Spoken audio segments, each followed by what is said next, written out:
Moten's sentences often proceed with similar effect, as in the indelible opening of Bobby Lee's hands.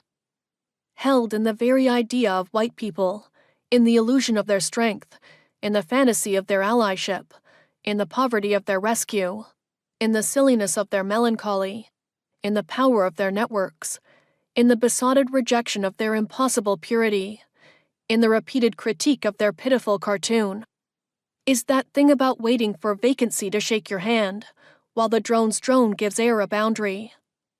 Trenchant critique that feels headed for a ferocious conclusion suddenly swerves out to the drone's drone giving air a boundary. It bewilders and pleases me that such WTF moments in Moten's writing, and there are many, never exasperate me.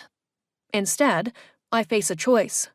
I can pause, perhaps endlessly, and self-consciously engage the project of deciphering, or I can skip on, knowing that the sentence will still be there for me, perhaps in 5 minutes, perhaps in 5 years, available for resounding. Which brings me to the last thing I want to talk about, which is the way that Moten's work makes the activities of reading and thinking feel palpably fresh, weird, and vital. I knew, for example, when I agreed to write this piece, that I was agreeing to an impossible task, even before laying eyes on the galley. I knew there was no earthly way I could read Black and Blur in the approximately 30 days I had before the deadline. Don't misunderstand me. This isn't one of those Amazon reviews exulting in its, "I could only read the first 10 pages of this book, but I'm going to weigh in on it anyway" attitude. I read Black and Blur, by which I mean every word of it passed through my eyes and ostensibly into my brain.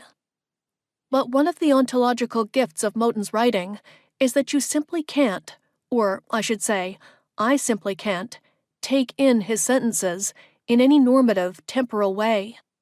Their intricate design, their dense folds of linkage and reference, their insistence on evacuation and complex arrival demand rereading, across space and time, more than almost any other writing I can think of.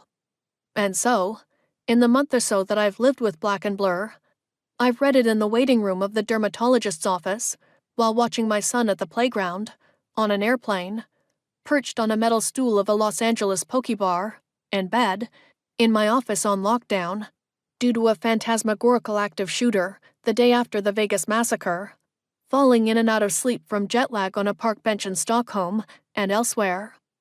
I remember all these places because in each one, I understood something different in the writing, found myself able to hear a different tune or tone.